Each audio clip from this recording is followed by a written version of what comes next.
노총 파괴 공작 의혹을 수사하는 검찰이 이채필 전 고용노동부 장관을 소환 조사합니다. 검찰은 국정원이 제3노총인 국민노동조합 총연맹에 억대 공작비를 지원하는데 이 전 장관이 관여한 것으로 의심하고 있습니다. 강진 실종 여고생으로 추정되는 시신이 어제 발견돼 오늘 부검에 들어갔습니다. 경찰은 부검을 통해 시신의 신원과 정확한 사망 경위를 확인할 방침입니다. 첫 소식입니다. 국회가 6.13 지방선거 이후에도 2주째 공전을 거듭하는 가운데 6월 마지막 주를 맞았습니다. 여야는 이번 주 20대 국회 후반기 원 구성 협상을 시도할 예정인데 협상이 시작된다고 해도 합의까지는 시간이 걸릴 것으로 보입니다. 이용열 기자입니다. 남북 정상회담 후속 조치와 20대 국회 후반기 원구성, 드루킹 사건 등 현안 처리를 위해 자유한국당의 요청으로 소집된 6월 임시국회. 그러나 지금까지 단 한 차례의 본회의도 열지 못하고 있습니다. 여당인 더불어민주당은 민생개혁과제가 산적한 만큼 더는 원구성 협상을 미룰 수 없다는 입장입니다. 홍영표 원내대표는 원구성을 늦출 수 없다는 인식을 여야가 공유하고 있다며 이번 주부터 본격적인 협상에 나서겠다는 계획입니다. 자유한국당 김성태 대표 대행 겸 원내대표도 이번 주 민주당과 원구성 협상에 적극 나서겠다고 밝혔습니다. 김 원내대표는 오늘 지방선거 이후 처음으로 열린 원내대책회의에서 원구성은 물론 민생 현안들을 주도적으로 해결해 나가겠다고 강조했습니다. 오늘 오후 새 원내대표를 뽑는 바른미래당도 원구성 협상 테이블에 나서겠다는 입장입니다. 평화와 정의의 의원 모임도 논의 시작 준비가 되어 있습니다. 다만 협상이 시작된다고 해도 국회의장단과 상임위원장 배분 등의 문제로 각 당이 원만하게 합의할 수 있을지는 미지수입니다. 특히 국회 운영위원장과 법사위원장을 둘러싼 민주당과 한국당의 신경전이 국회 부의장 자리를 놓고 바른미래당과 평화와 정의의 의원 모임 사이 신경전이 치열할 것으로 보입니다. OBS 뉴스 이홍열입니다.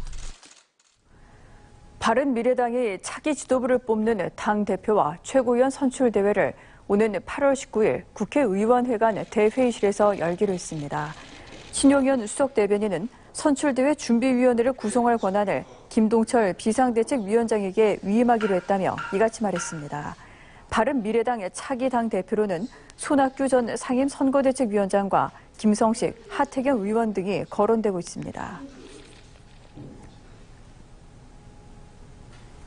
문재인 대통령이 나흘간의 러시아 국빈 방문을 마치고 어제 귀국했습니다. 경제와 안보 분야 협력 확대라는 성과를 거뒀지만 북한의 철저한 비핵화 이행과 유엔 안보리 제재 완화 등은 해결 과제로 남았습니다. 김대희 기자입니다. 이른바 지각대장인 푸틴 대통령 때문에 세 번째 한러 정상회담은 50여 분이나 늦게 시작됐지만 화기애애한 분위기 속에서 경제협력과 안보 분야 상생해법이 구체화됐습니다. 한반도 운전자론에서 확실한 주도권을 쥔 문재인 대통령은 한미일 대 북중러식의 대결 구도를 넘어 공동의 다자안보 협력체제로 가자고 적극 제안했습니다. 양국은 유라시아와 극동지역의 평화와 공동 번영이라는 비전을 실현하기 위해 더욱 긴밀히 협력할 것입니다. 경제협력에서도 그동안 러시아 극동지역 개발에 대한 관심을 반영한 신북방 정책에 남북러 삼각협력을 더해 경협 구상을 확대했습니다. 시베리아 횡단철도와 한반도 종단철도를 연결하기 위한 공동 연구와 기술 교류에 합의했고 러시아의 천연가스와 전력, 에너지 분야에서의 협력을 구체화했습니다. 역대 대통령 가운데 러시아 하원에서 첫 연설을 하는 자리에서도 문 대통령은 양국 협력을 통한 한반도의 평화 정착과 경제 발전을 당부했습니다. 나는 한국과 러시아의 협력이 한반도 평화와 동북아 번영의 주춧돌이라고 생각하며 그동안 진심으로 노력해왔습니다. 다만 북한의 철저한 비핵화 이행과 유엔 안보리의 대북 제재 해제가 선행돼야 한다는 점은 한러 양국의 핵심 과제로 남았습니다. 그런 만큼 오는 9월 블라디보스토크에서 열리는 동반경제 포럼과 뉴욕 유엔 총회에서 한반도와 주변국 정상들 간의 다자 외교가 어느 때보다 중요해졌습니다. OBS 뉴스 김대희입니다. 시진핑 중국 국가주석이 김정은 북한 국무위원장에게 종전선언에 중국도 참여해야 한다며 싱가포르 북미 정상회담에서 종전선언을 보류해달라고 촉구했다는 일본 언론 보도가 나왔습니다. 도쿄신문은 중국발 기사에서 시 주석이 지난달 초 다롄에서 열린 북중 정상회담에서 김 위원장에게 이런 입장을 밝혔다고 전했습니다. 신문은 시 주석이 당시 종전선언에는 북한과 함께 참전한 중국의 참여가 필요하다는 생각을 설명했다며 북미 정상만이 종전을 선언하는 것에 대해 난색을 보였다고 덧붙였습니다. 남북 간 군 통신선 완전 복구를 논의하기 위한 대령급 실무 접촉이 오늘 오전 열렸습니다. 남측에서는 조용근 국방부 북한정책과장, 북측에서는 엄창남 대자가 수석 대표로 참석한 이번 접촉에서 양측은 연결 회선의 기술적 문제와 광 케이블 매설 가공 여부 등을 중점적으로 다뤘습니다. 앞서 남북 군 통신선은 2008년 5월 서해 우발 충돌 방지선이 차단된 데 이어서 동해지구선도 2010년 11월 산불 화재로 소실됐습니다.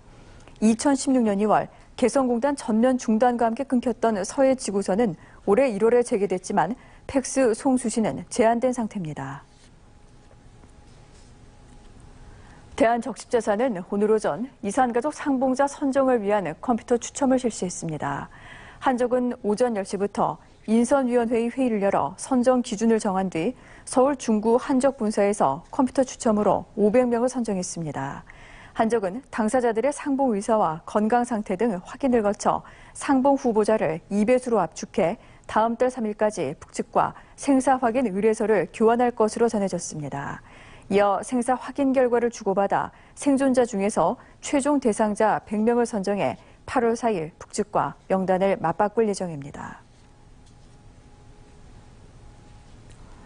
9개 시중은행이 대출금리를 부당하게 올려받다가 적발된 사례가 수천 건에 달하는 것으로 나타났습니다.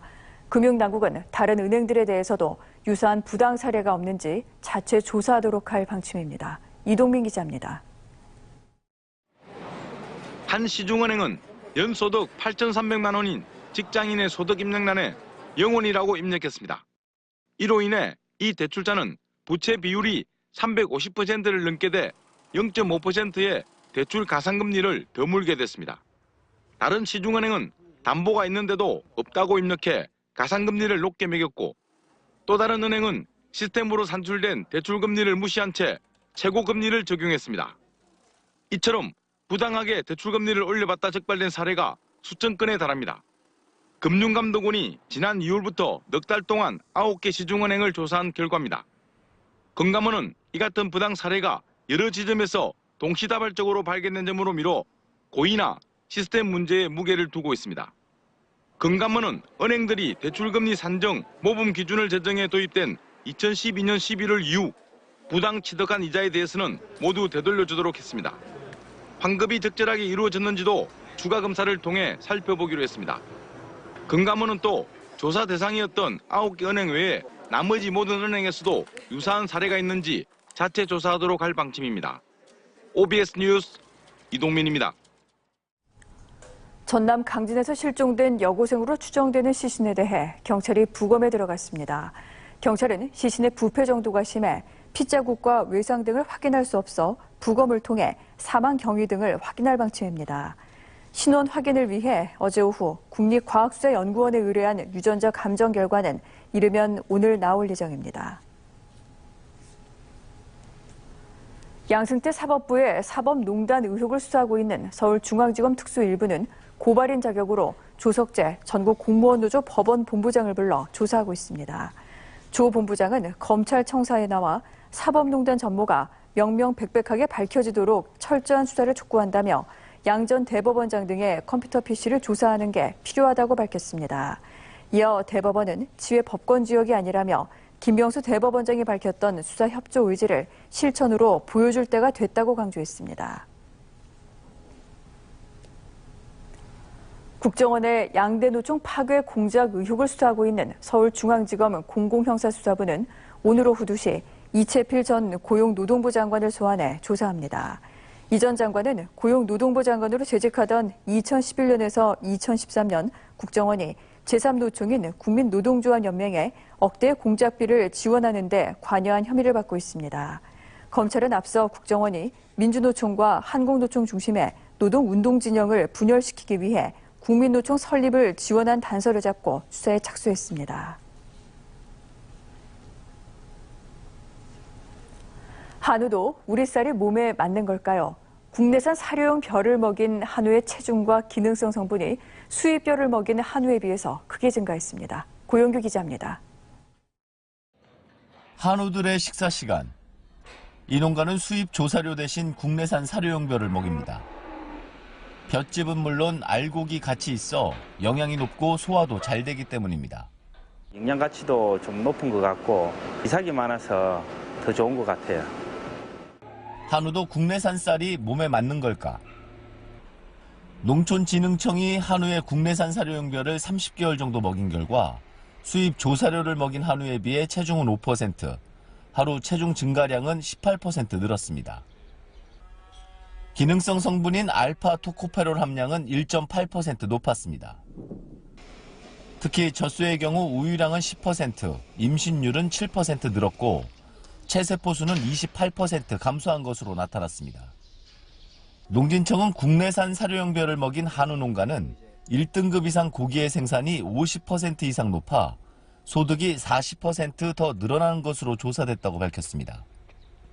소화할 수 있는 양분의 양이 일반 볏짚 대비해서 훨씬 높습니다. 그렇기 때문에 소에게 충분한 영양분을 공급할 수 있고 훨씬 좋은 소를 키울 수 있는. 농진청은 국내산 사료용 벼의 재배와 보급을 확대해 조사료 자급률을 높여나갈 계획입니다. OBS 뉴스 고영규입니다. 경기도가 오는 2022년 완공 예정인 남한산성박물관에 전시할 유물을 공개 구매한다고 밝혔습니다. 구매 대상 유물은 남한산성과 관련된 고문서와 고지도로 개인과 문화재 매매업자, 법인 등 누구나 신청할 수 있습니다. 남한산성박물관은 광주시 남한산성면 산성리 일대에 280억 원을 들여 지하 1층, 지상 3층에 연면적 5,900제곱미터 규모로 지어질 예정입니다.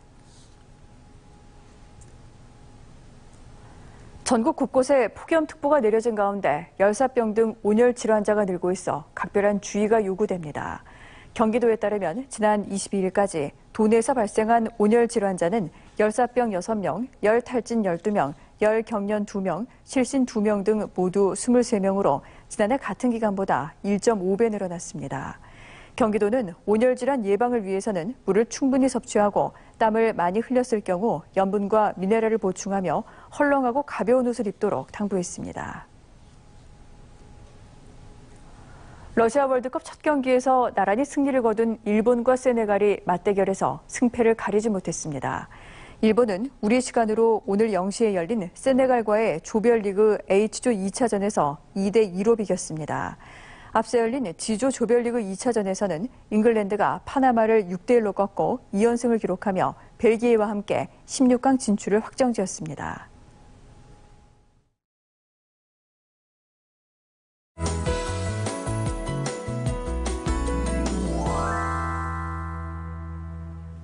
요즘 날씨 푹푹 찐다는 표현이 딱 맞을 것 같은데요. 오늘도 폭염은 이어집니다.